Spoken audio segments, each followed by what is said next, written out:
गोजरी जबान में अपडेट सुनिए।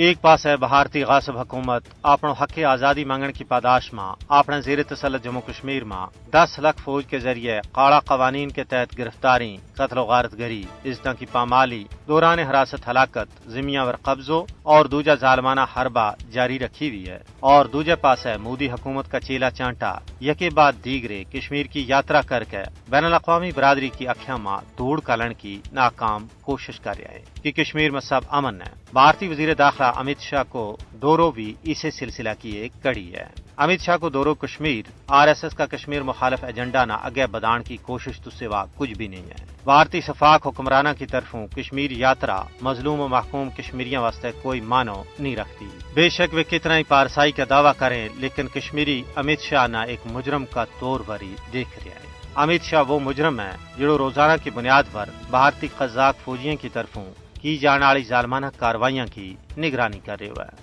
अमित शाह का दौरा को मकसद कश्मीर की हकीकी सूरत हाल का वारा में आलमी दुनिया ना गुमराह करना है। अमित शाह को दौरो कश्मीर एक स्मोक स्क्रीन है जिसको मकसद हिंदुस्तान की कश्मीर में इंसानी हकूक की संगीन खिलाफ वर्जियां तो दुनिया की तवज्जो हटानी है। अमित शाह का दौरा कश्मीर को मकसद दुनिया ने ये यकीन दिलाना है कि सब कुछ नॉर्मल है और अपना इस प्रोपगंडा ना हवा देनी है कि कश्मीर में नाम नेहाद तरक्की को एक नवा दौर शुरू हो गया है।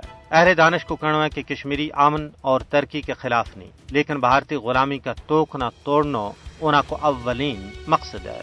कश्मीरी अवाम ने तरक्की वास्ते नहीं बल्कि अपना बुनियादी हक की खुद इरादियत वास्ते बेश बहा और लाजवाल कुर्बानियां की एक तारीख रकम की है और अपना मकसद का हसूल तक जिद्दोजहद करने को अज़म कर रखे हुआ है।